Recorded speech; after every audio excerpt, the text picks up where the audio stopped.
അങ്ങനെ degree level എക്സാമിനുള്ള confirmation വന്നു. ഇനിയിപ്പോൾ സീരിയസ് ആയിട്ട് തന്നെ പഠിക്കണം. പരീക്ഷയുടെ ഒരു ചൂട് നമുക്ക് കിട്ടിക്കഴിഞ്ഞു.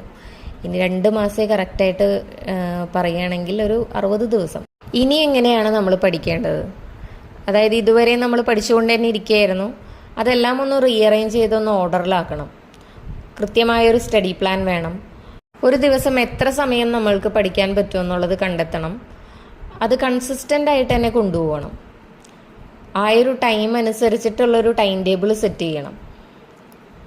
നമുക്ക് പഠിക്കാനുള്ള കാര്യങ്ങൾ എന്ന് വെച്ചാൽ കറണ്ട് അഫെയേഴ്സ് ഉണ്ട്, ജനറൽ നോളജിൽ തന്നെ ഒരുപാടുണ്ട് പഠിക്കാൻ. ഇംഗ്ലീഷ്, മലയാളം, മാത്സ്, കമ്പ്യൂട്ടർ ഒക്കെയുണ്ട്. പ്രിലിംസ് എക്സാം തുടങ്ങുന്നതിന് മുന്നായിട്ട് ഒരു 2 months ആണ് നമുക്ക് കിട്ടുന്നത്. അപ്പോൾ ഈ 2 months നമ്മൾ എന്താണ് പഠിക്കേണ്ടത്, എങ്ങനെയാണ് പഠിക്കേണ്ടത് എന്നുള്ളൊരു സ്റ്റഡി പ്ലാൻ, പ്രോപ്പറായിട്ടുള്ള ഒരു സ്റ്റഡി പ്ലാൻ നമ്മൾ തയ്യാറാക്കണം. അങ്ങനെ ഒരു സ്റ്റഡി പ്ലാൻ തയ്യാറാക്കി കൺസിസ്റ്റൻ്റ് ആയിട്ട് നമ്മൾ മുന്നോട്ട് പോവുകയാണെങ്കിൽ നമുക്ക് നമ്മുടെ ടാർഗറ്റ് അച്ചീവ് ചെയ്യാനായിട്ട് സാധിക്കും. അങ്ങനെ ഒരു സ്റ്റഡി പ്ലാൻ തയ്യാറാക്കുന്നതിന് മുന്നായി നമ്മൾ എന്തൊക്കെ പഠിക്കണം, ഏതൊക്കെ സോഴ്സസ് ആണ് റെഫർ ചെയ്യേണ്ടത്, എത്ര ടൈമാണ് നമുക്ക് ഒരു ദിവസം അവൈലബിൾ ആയിട്ടുള്ളത്, ഇതിനെക്കുറിച്ചെല്ലാം ഒരു ധാരണയുണ്ടാക്കണം. ഫസ്റ്റ് 1 month നമുക്ക് മാക്സിമം സോഴ്സസുകൾ ഉപയോഗിച്ച് പഠിക്കുക. നെക്സ്റ്റ് 1 month ഫുൾ റിവിഷൻ ചെയ്യുക എന്നുള്ളതാണ്. എൻ്റെ ഒരു 1 month പ്ലാനിൽ ഞാൻ റെഫർ ചെയ്യാവുന്ന മെറ്റീരിയൽസ് എന്ന് പറയുന്നത്, ഞാൻ സോഡിയാക്കിൻ്റെ ഒരു previous year question paper book order ചെയ്തിട്ടുണ്ട്. അത് കയ്യിലെത്തിയിട്ടില്ല, എന്നിട്ട് ഞാനത് റിവ്യൂ ചെയ്യാം. അപ്പോൾ ഇതുവരെ കണ്ടിട്ടുള്ള റിവ്യൂ അനുസരിച്ചിട്ട് വളരെ നല്ലൊരു ബുക്കാണ്. ഞാൻ ഡിഗ്രി ലെവൽ പ്രിലിംസിനും മെയിൻസിനും വേണ്ടി previous year question paper book തിരഞ്ഞുകൊണ്ടിരിക്കുകയായിരുന്നു. എനിക്ക് ഇതുവരെ ഒന്നും അവൈലബിൾ ആയിട്ട് ഉണ്ടായിരുന്നില്ല. ഞാനപ്പോൾ ചെയ്തിരുന്നത് previous year question paper questions ഞാൻ തന്നെ റെഫർ ചെയ്ത് അതിൻ്റെ റിലേറ്റഡ് ഫാക്ട്സ് ഉണ്ടാക്കി പഠിക്കുകയാണ്. അപ്പോൾ ഒരുപാട് ടൈം അതിന് വേണ്ടി വരുന്നുണ്ട്. ഇനിയിപ്പോൾ നമുക്ക് സമയം വളരെ കുറവായതുകൊണ്ട് ഒരു ബുക്ക് വാങ്ങാൻ തന്നെ തീരുമാനിച്ചു. അപ്പോൾ റാങ്ക് ഫയൽ ഞാൻ ഒരിക്കലും പ്രിഫർ ചെയ്യില്ല. ഞാൻ പ്രീവിയസ് ഇയർ ക്വസ്റ്റ്യൻ പേപ്പർ ബുക്കാണ്, വളരെ നമുക്ക് യൂസ്ഫുൾ ആയിട്ടുള്ള ഒരു ബുക്കാണ് പ്രീവിയസ് ഇയറിലെ ക്വസ്റ്റ്യൻ പേപ്പർ എന്ന് പറയുന്നത്. ഫാൽക്കൺ PSCൻ്റെ മോക്ക് ടെസ്റ്റുകൾ ഡെയിലി ചെയ്യണം. പിന്നെ അതിൻ്റെ അവരുടെ തന്നെ ടെക്സ്റ്റ് ബുക്ക് എന്ന് പറഞ്ഞിട്ടൊരു ചാനൽ തുടങ്ങിയിട്ടുണ്ട്. അപ്പോൾ അതിൽ ഡിഗ്രി ലെവൽ എക്സാമിനും LDC മെയിൻസിനും വേണ്ടിയിട്ടുള്ള ക്ലാസ്സുകൾ അവൈലബിൾ ആണ്. ടോപ്പിക് വൈസ് ക്ലാസ്സിന് വേണ്ടി PSC കോർണറാണ് റെഫർ ചെയ്യാമെന്ന് വിചാരിച്ചിരിക്കുന്നത്. അപ്പോൾ GKക്ക് വേണ്ടിയിട്ട് ഞാൻ ഇത്രയും കാര്യങ്ങളാണ് ചെയ്യുന്നത്. ഇനി കറണ്ട് അഫെയേഴ്സ് ഞാൻ PSC ബുള്ളറ്റിൻ മാത്രമേ നോക്കുള്ളൂ. ഏതെങ്കിലും ഒരു സോഴ്സ് തന്നെ കൃത്യമായിട്ട് നോക്കി പോകാനാണ് തീരുമാനിച്ചിരിക്കുന്നത്. പിന്നെ ഇംഗ്ലീഷിനും മലയാളവും കമ്പ്യൂട്ടറിനും വേണ്ടിയിട്ട് സോഡിയാക്കിൻ്റെ തന്നെ PYQ ബുക്കിലുള്ള കാര്യങ്ങളും പിന്നെ LDC മെയിൻസിൻ്റെ ഒരു previous year question paper book ഇതുപോലെ റിലേറ്റഡ് ഫാക്ട്സ് ഉള്ളത് എൻ്റെ കയ്യിലുണ്ട്. അപ്പോൾ അത് രണ്ടും ആണ് ഞാൻ റെഫർ ചെയ്യാൻ വിചാരിക്കുന്നത്. ഇപ്പോൾ ഈ ഒരു 1 monthക്ക് വേണ്ടിയിട്ടുള്ള കാര്യങ്ങളാണ്. പിന്നെ മാത്സിന് വേണ്ടിയിട്ട് ഞാൻ ISU മാത്സ് അക്കാദമീൻ്റെ ക്ലാസ്സും പിന്നെ PYQൻ്റെ ബുക്കും ആണ് റെഫർ ചെയ്യുക. അത് സോഡിയാക്കിൻ്റെ PYQൻ്റെ ബുക്കും പിന്നെ ISU മാത്സ് അക്കാദമീൻ്റെ ക്ലാസ്സും. പിന്നെ പെർ ഡേ എനിക്ക് കിട്ടുന്ന ടൈം എന്ന് പറയുന്നത് 8 hours ആണ്. ഞാൻ 12 hours സ്റ്റഡി പ്ലാനാണ് പ്ലാൻ ചെയ്തിരിക്കുന്നത്. പക്ഷെ ഡെയിലി ആ ഒരു 12 hours എനിക്ക് കിട്ടാൻ സാധ്യത കുറവാണ്, കുട്ടികളൊക്കെ ഉള്ളത് കൊണ്ട്.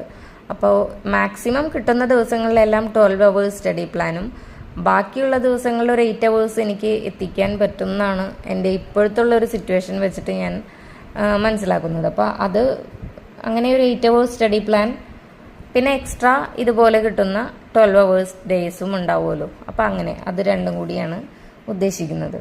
എൻ്റെ ഒരു സ്റ്റഡി പ്ലാൻ അനുസരിച്ച് 4 AM to 6 AM current affairs ആണ് പഠിക്കാൻ ഉദ്ദേശിക്കുന്നത്. Current affairs 25 current affairs plus revision, അതാണ് ഉദ്ദേശിക്കുന്നത്. പിന്നെ എനിക്ക് കിട്ടുന്ന ടൈം എന്ന് പറയുന്നത് 9 to 12 AM ആണ്. അപ്പോൾ ആ സമയങ്ങളിൽ ഞാൻ സോഡിയാക്കിൻ്റെ PYQ ബുക്കാണ് പഠിക്കാൻ ഉദ്ദേശിക്കുന്നത്. കാരണം എനിക്ക് ബുക്ക് കയ്യിൽ കിട്ടിയിട്ടില്ല. ഒരു 2-3 ദിവസത്തിനുള്ളിൽ അത് കിട്ടും. അതുവരെ ഞാൻ എൻ്റെ കയ്യിലുള്ള PYQ ബുക്ക്, അതായത് LDC മെയിൻസിൻ്റെ PYQ ബുക്ക്, അതാണ് ഇപ്പോൾ റെഫർ ചെയ്തുകൊണ്ടിരിക്കുന്നത്. അതിലെ കേരള ചരിത്രം എൻ്റെ കംപ്ലീറ്റ് ആയി. ഇനി നെക്സ്റ്റ് ഇന്ത്യ ചരിത്രം ഇപ്പോൾ നടന്നുകൊണ്ടിരിക്കുകയാണ് പഠനം. പിന്നെ എനിക്ക് കിട്ടുന്ന ടൈം എന്ന് പറഞ്ഞാൽ ഒരു 2 to 4 ആണ്. 2 to 4 ഞാൻ ഇംഗ്ലീഷും മലയാളവുമാണ് പഠിക്കാൻ ഉദ്ദേശിക്കുന്നത്. ഇംഗ്ലീഷും മലയാളവും ഇതുപോലെ തന്നെ PYQ ബുക്ക് വെച്ചിട്ട് ഉള്ള പഠനമാണ്. അപ്പോൾ അതിൻ്റെ പഠനം പ്ലസ് റിവിഷനാണ്. അപ്പോൾ റിവിഷൻ എന്ന് പറയുമ്പോൾ തലേ ദിവസവും അതിന് മുന്നത്തെ ദിവസമൊക്കെ പഠിച്ചത് നമുക്ക് ഒറ്റ ദിവസം കൊണ്ട് റിവൈസ് ചെയ്ത് പോകാൻ സാധിക്കില്ല. അപ്പോൾ അരമണിക്കൂർ നമ്മൾ പഠിക്കുകയാണെങ്കിൽ ഒരു 15 മിനിറ്റ് റിവിഷന് കൊടുക്കുക. പിന്നെ എനിക്കിത് കിട്ടുന്ന ടൈം എന്ന് പറഞ്ഞാൽ കളരിക്കൊക്കെ പോയി വന്നതിന് ശേഷം കുട്ടികളൊക്കെ പഠനം കാര്യങ്ങളും ഫുഡും എല്ലാം കഴിഞ്ഞതിന് ശേഷം ഒരു 10 to 11 PM ആണ്. ആ ഒരു മണിക്കൂറിൽ ഞാൻ മോക്ക് ടെസ്റ്റും പിന്നെ പ്രയാണത്തിലെ ക്വസ്റ്റ്യൻ പേപ്പർ ജസ്റ്റ് ഒന്ന് റെഫർ ചെയ്യുക, അതൊക്കെയാണ് ഉദ്ദേശിക്കുന്നത്. മോക്ക് ടെസ്റ്റാണ് മെയിനായിട്ട് ആ ഒരു ടൈം, ആ ഒരു 1 hour ഉദ്ദേശിക്കുന്നത്. പിന്നെ ഞാൻ അധികം ടൈം ഇരിക്കില്ല, കാരണം കുറേ എണീക്കുന്നതുകൊണ്ട് ഒരു 5 hours എങ്കിലും നമ്മൾ ഉറങ്ങിയിരിക്കണം. ഇല്ല എന്നുണ്ടെങ്കിൽ നമുക്ക് ഭയങ്കരമായിട്ട് ക്ഷീണം തോന്നും. പകലും നമ്മളുടെ ഇടയിൽ ഒരു ഗ്യാപ്പ് എടുക്കുന്നില്ലല്ലോ. അപ്പോൾ ഇതാണ് എൻ്റെ ഒരു സ്റ്റഡി പ്ലാൻ, ഒരു 1 month സ്റ്റഡി പ്ലാൻ എന്ന് പറയുന്നത്. അപ്പോൾ ഇത് കൺസിസ്റ്റൻ്റ് ആയിട്ട് കൊണ്ടുപോവുകയാണെങ്കിൽ നമുക്ക് പ്രിലിംസ് ക്ലിയർ ചെയ്യാനായിട്ട് സാധിക്കും. നമ്മൾ ഏറ്റവും ഇമ്പോർട്ടൻസ് കൊടുക്കുന്നത് പ്രീവിയസ് ഇയർ ക്വസ്റ്റ്യൻ പേപ്പറിനാണ്. പ്രീവിയസ് ഇയർ ക്വസ്റ്റ്യൻ പേപ്പറിനും പിന്നെ റീസെൻറ്റ് നടക്കുന്ന എക്സാമിൻ്റെ ക്വസ്റ്റ്യൻ പേപ്പറും നമ്മൾ മസ്റ്റായിട്ടും റെഫർ ചെയ്തിരിക്കണം. പിന്നെ ഓരോ ദിവസവും നമ്മൾ എത്രത്തോളം കംപ്ലീറ്റ് ചെയ്താലാണ് ഈ ഒരു 1 monthനുള്ളിൽ നമുക്ക് ഈ പറയുന്ന കാര്യങ്ങളെല്ലാം സക്സസ്ഫുള്ളി കംപ്ലീറ്റ് ചെയ്യാൻ പറ്റും എന്നുള്ളതിനെക്കുറിച്ച് ഓരോരുത്തർക്ക് കിട്ടുന്ന ടൈമും അവരുടെ ഒരു പഠന രീതിയും ഒക്കെ വെച്ചുള്ള ഒരു ടൈം ടേബിളാണ് സെറ്റ് ചെയ്യേണ്ടത്.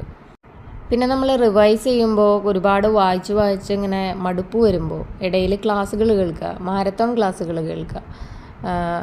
ഇപ്പോൾ എക്സാം അടുത്ത് വരുമ്പോൾ ആ ടൈമിന് ഒരു 2 ദിവസം മുന്നൊക്കെ ആയിട്ട് നമുക്ക് മാരത്തോൺ ക്ലാസ്സുകൾ ഒരുപാട് ചാനലുകാർ ഇടുന്നതായിരിക്കും. അപ്പോൾ അത് നമ്മൾ കേൾക്കുന്നത് ഭയങ്കര യൂസ്ഫുള്ളാണ്. നമ്മൾ പഠിച്ചതൊക്കെ ഒന്ന് റിവൈസ് ആവാനും പിന്നെ കറണ്ട് അഫെയർസിൻ്റെ ഒക്കെ ഒരു ഇമ്പോർട്ടൻ്റ് ആയിട്ടുള്ള ക്വസ്റ്റ്യൻസ് വരുന്ന ക്ലാസ്സുകളൊക്കെ ആ സമയത്ത് കാണാൻ പറ്റും. അതൊക്കെ നമ്മളൊന്ന് റിലാക്സ് ചെയ്തിരുന്ന് ഇങ്ങനെ കേട്ട് പോയിട്ട് പോകുന്നത് വളരെ നല്ലതായിരിക്കുള്ളൂ. ആ സമയത്ത് നമ്മളിങ്ങനെ എല്ലാം കൂടെ ഓടിച്ച് വായിച്ച് എല്ലാം കൂടെ കിട്ടാണ്ടും ടെൻഷനും ആയി ഒക്കെ ഇരിക്കുന്നതിനേക്കാളും ഒരു 2-3 ദിവസം മുന്നേ പഠനമൊക്കെ അവസാനിപ്പിച്ച് ഇതുപോലുള്ള മാരത്തോൺ ക്ലാസ്സുകൾ വരുമ്പോൾ അത് റിലാക്സ് ചെയ്ത് കേട്ടിരുന്ന് പോവുകയാണെങ്കിൽ അത് എക്സാമിന് നമുക്ക് ഭയങ്കര ഉപകാരപ്രദമായിരിക്കുള്ളൂ. അപ്പോൾ ആദ്യത്തെ ആ 100 റാങ്കിനുള്ളിൽ തന്നെ നമ്മൾ എത്തിച്ചേരും എന്നുള്ളൊരു ലക്ഷ്യത്തോടെ തന്നെ വളരെ സന്തോഷത്തോടെ തന്നെ നമുക്ക് ജോലി കിട്ടുന്ന ആ ഒരു ദിവസം, അഡ്വൈസ് കയ്യിൽ കിട്ടുന്ന ആ ദിവസം വിഷ്വലൈസ് ചെയ്തുകൊണ്ട് പഠിക്കാനിരുന്ന് കഴിഞ്ഞാൽ ഒരു മടുപ്പില്ലാണ്ട് നമുക്ക് പഠിക്കാൻ പറ്റും. എന്തെങ്കിലും ഒരു മടുപ്പ് തോന്നുക അല്ലെങ്കിൽ പഠിക്കാനുള്ള മടി തോന്നുകയോ ചെയ്യുമ്പോൾ ഈ ഒരു സംഭവം ഒന്ന് വിഷ്വലൈസ് ചെയ്ത് നോക്കിയാൽ മതി. അപ്പോൾ നമുക്ക് പഠിക്കാൻ നല്ല എനർജി കിട്ടും. നമ്മൾ ഡെയിലി വിഷ്വലൈസ് ചെയ്യുക ആ ഒരു സീൻ, നമ്മൾ ജോലിക്ക് പോകുന്നത്, നമ്മൾ ഏൺ ചെയ്ത് നമ്മൾ സ്വപ്നം കണ്ട കാര്യങ്ങളെല്ലാം നേടിയെടുക്കുന്നത്, വേണ്ടപ്പെട്ടവർക്കെല്ലാം ഇഷ്ടമുള്ളതൊക്കെ ചെയ്തു കൊടുക്കുന്നത്, അതെല്ലാം നമുക്ക് പഠിക്കാനുള്ള എനർജി തരുന്ന നല്ല നല്ല കാര്യങ്ങളാണ്.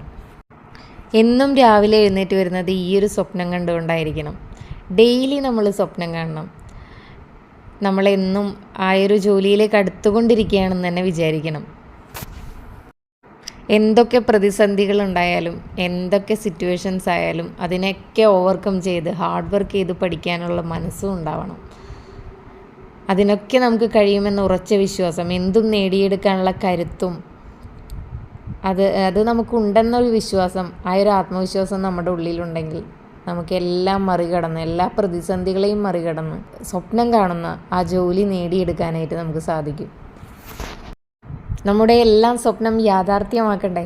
അതിനുവേണ്ടി നമുക്ക് ഒരുമിച്ച് ശ്രമിക്കാം. ഇന്ന് മുതൽ, ഈ നിമിഷം മുതൽ ഓരോ മിനിറ്റും വെറുതെ കളയാതെ നല്ല പ്രൊഡക്റ്റീവായിട്ട് എന്താണോ നമ്മളുടെ ലക്ഷ്യത്തിൽ എത്തിച്ചേരാൻ നമ്മൾ ചെയ്യേണ്ടത് അതിനുവേണ്ടി പരിശ്രമിച്ചു കൊണ്ടേയിരിക്കുക. All the best.